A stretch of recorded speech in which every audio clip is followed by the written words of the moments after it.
Sabar, Zina. Jangan terburu-buru. Semua masalah pasti ada jalan penyelesaiannya. Kenapa Benny tak suka aku? Tony suka kat kau. Not my taste.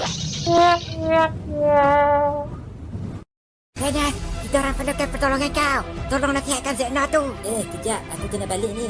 Mak aku suruh tolong cuci pinggan kat rumah. Cepat, kita tak ada masa ni. Kenapa aku pula? Yeay, Venus dah sampai tepat pada masanya.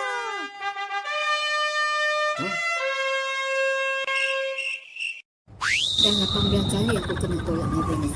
Ini kali ke-19, Venus mesti tak boleh tolak aku. Aura dia lain macam.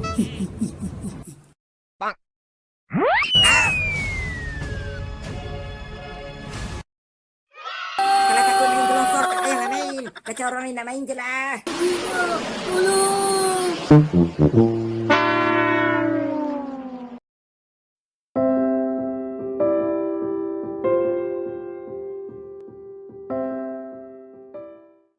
Salam sejahtera saya ucapkan kepada Profesor Dr. Anida selaku pensyarah dan rakan-rakan sekalian. Baiklah, pada hari ini kami akan membentangkan berkaitan analisis wacana kritis model Fairclough dalam komik Pelawak Kampus jilid 49. Sebelum itu, saya ingin memperkenalkan ahli kumpulan terlebih dahulu. Ahli kumpulan saya terdiri daripada Nurul Hanis, Awang Muhammad Saiful, Nurul Karmila, Azman dan Nur Izzati Dayana. Pertama sekali, apa itu wacana? Wacana merupakan satuan bahasa yang lengkap untuk komunikasi dan mempunyai maksud.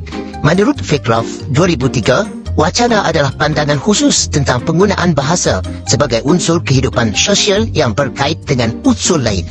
Sedikit pengenalan mengenai komik yang kami pilih iaitu Lawak Kampus jilid 49 ini dihasilkan oleh penulis bernama Kate Chongka. Beliau merupakan seorang kartunis dari Kodakawa, Gempak Stars yang popular dengan hasil karyanya Lawak Kampus, Lawak Kingdom dan lain-lain.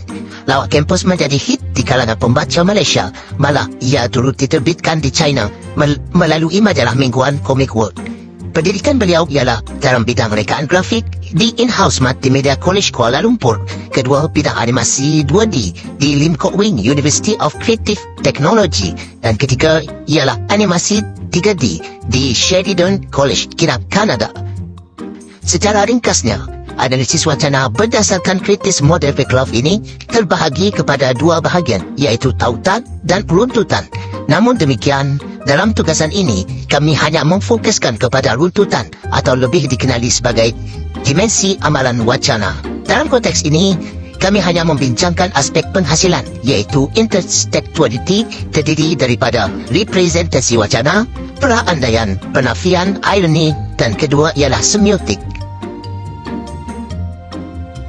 Menurut Idris Aman 2010, representasi wacana merupakan cara suara digunakan, sama ada dalam keadaan cakap ajuk atau cakap pindah. Selain itu, ia juga merupakan penghasilan semula ayat yang dipindahkan dalam bentuk laporan semasa berkomunikasi. Berikut merupakan contoh representasi wacana yang terdapat dalam komik. Orang cakap, kalau guna cara ni, barulah timbul semangat nak belajar. Berdasarkan petikan di atas, watak melakukan cakap pindah dengan menggunakan pandangan seseorang dan ia disampaikan kepada orang lain seperti orang cakap. Implikasi sosial bagi representasi wacana ini di mana watak telah memetik kata-kata daripada orang lain untuk memberikan pengetahuan kepada orang di sekelilingnya serta meningkatkan semangat ingin belajar. Aspek intertextuality yang terdapat dalam komik juga ialah perandaian. Menurut Gamham 1995, perandaian ialah makna yang dianggap oleh penutur terhadap orang sekeliling ataupun pendengar. Perandaian merupakan salah satu daripada strategi berbahasa yang banyak digunakan dalam ucapan. Hal ini dikatakan demikian kerana perandaian mampu membantu dan memberikan kefahaman maklumat kepada penerima wacana sekiranya mereka dapat memahami strategi-strategi perandaian. Terdapat dua petikan dialog yang diambil daripada komik yang dipilih. Pertama, tak payah beritahu, mesti jenis O, betul tak? Yang kedua, ubat tu macam pahit je, tak naklah minum.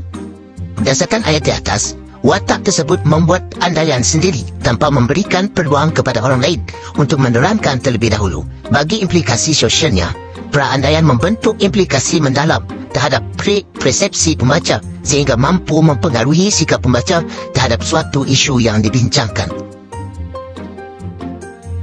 Seterusnya, penafian.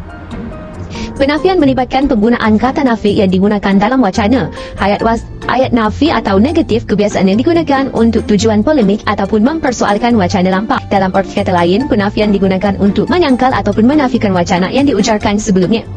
Berikut merupakan analisis komik penafian. Betul, aku tak curi makan lah. Cikgu, kena percaya cakap saya. Kali ni saya tak tipu. Berdasarkan petikan di atas, watak menggunakan kata penafian tak untuk menunjukkan perbuatan yang tidak dilakukan. Implikasi sosial, penafian akan mempengaruhi audiens untuk membuat satu tanggapan baru terhadap perkara yang dibincangkan dan seterusnya menimbulkan persoalan lebih lanjut kepada pembaca untuk memahami dan membuat pertimbangan terhadap wacana yang disampaikan. Seterusnya, ironi. Menurut Kamus Dewan edisi keempat, ironi merupakan keadaan yang memperlihatkan pertentangan antara sesuatu yang dijangkakan dengan sesuatu yang menjadi hakikatnya. Selain itu, dalam pertuturan juga, ironi menunjuk kepada bahasa sindiran ataupun kiasan, iaitu sesuatu yang tidak dinyatakan secara berterus terang kepada orang yang dimaksudkan. Berikut merupakan analisis komik ironi. Sebagai contoh, pergi bank cikgu dah kurus sangat. Kamu ni betul-betul ikhlas ke nak jadi cikgu? Ayat 1 di atas menunjukkan sindiran murid kepada gurunya yang dikatakan tiada duit untuk menabung. Manakala ayat kedua pula adalah sindiran yang dilontarkan kepada seorang guru yang hanya membaca buku kecantikan berbanding buku ilmiah. Implikasi sosial, penggunaan ironi dalam pertuturan memberikan makna yang mendalam kepada pendengar bagi tujuan menyinggung perasaan dan membuat orang lain menyedari kesilapan yang dilakukan. Seterusnya, semiotik. Semiotik membawa masuk simbol, tanda, imej atau lambang non-linguistik yang memberikan makna dalam sesebuah wacana. Seterusnya, analisis komik semiotik. Keluar. Usaha. Gambar 1 menunjukkan unsur semiotik yang ketara di mana terdapat penggunaan tanda keluar untuk memudahkan watak mencari arah keluar. Gambar 2 pula memperlihatkan unsur semiotik di mana terdapat seseorang watak sedang bersenam di gym dan menunjukkan riak wajahnya berkerut ketika mengangkat alat yang berat. Implikasi sosial, penggunaan unsur semiotik ini bertujuan untuk memberikan gambaran secara nyata serta menarik minat pembaca untuk memahami mesej yang hendak disampaikan menerusi simbol, lambang maupun gambar visual. Kesimpulannya, amalan wacana dapat dilihat dalam 3 dimensi utama iaitu proses penghasilan, penyebaran dan penggunaan wacana. Seterusnya, komik lawak kampus telah dianalisis dari aspek dimensi amalan wacana yang melibatkan kategori penghasilan saja. Dan akhir sekali, penghasilan komik yang menarik dan kreatif adalah penting untuk menghasilkan wacana yang dapat menarik minat pembaca. Baiklah, itu sahaja daripada kumpulan kami. Sekian dan terima kasih.